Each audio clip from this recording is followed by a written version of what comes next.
Hello guys, কেমন আছো সবাই? দেখো আজকে তোমাদেরকে দেখাবো আমি টিয়া পাখির বাসা।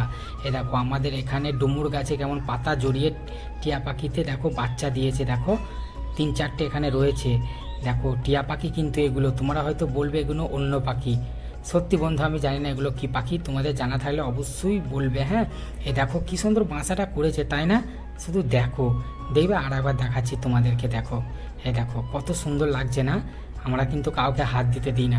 আর একটা কথা বন্ধু তোমাদেরকে দেখাই, দেখো এই যে আমার এই লঙ্কা গাছগুলোর এই পাতাগুলো কেন এরকম মুড়িয়ে যাচ্ছে বলো দেখিনি। লঙ্কা আসছে অল্প অল্প, কিন্তু এরকম মুড়ানোর কারণে পড়ে যাচ্ছে। আর দেখবে কি অবস্থা, এই যে পোকাগুলো রয়েছে, এই পোকাগুলো তো প্রচুর পাতা কেটে যাচ্ছে। মানে কি করব এই পোকাগুলোর জন্য, একটু জানা থাকলে বলে দিও।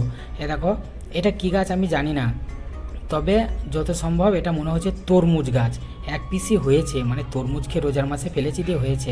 আর আমাকে দেখবে এই দেখো খ্যাপা, কি রে কি লাগছে দেখো, খ্যাপা তো খ্যাপাই। আর দেখো ওইদিকে একখানা কী গাছ বলো দেখিনি, মটর, এটা কি বলে? এটা তোমরা কিন্তু কমেন্ট করে বলবে, ঠিক আছে? অবশ্যই বলবে যেন এটা কী গাছ।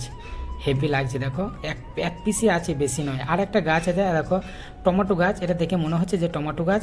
কী অবস্থা দেখো, কী হচ্ছে ভাই এগুলো বলবে তো সত্যি, যদি তোমাদের জানা থাকে এটা কী রোগ অবশ্যই বলবে। শুধু এটা নয়, আর একটা রয়েছে দেখবে। দেখো কী প্রবলেম এগুলো আমি বুঝতে পারছি না। এরম পাতা জড়িয়ে যাচ্ছে, টমেটো আসছে না, কি যে অবস্থা, মানে বলার মতো কোনো ভাষা নেই। ভাই জানা থাকলে অবশ্যই বলবে। আর এটা হলাম আমি, খ্যাপাটা। ভাই যদি ভিডিও একটু ভালো লাগে শেয়ার করে দিও, আর কমেন্টে অবশ্যই জানিও, হ্যাঁ ভাই, যে কী কী কারণে এগুলো হচ্ছে। বাই।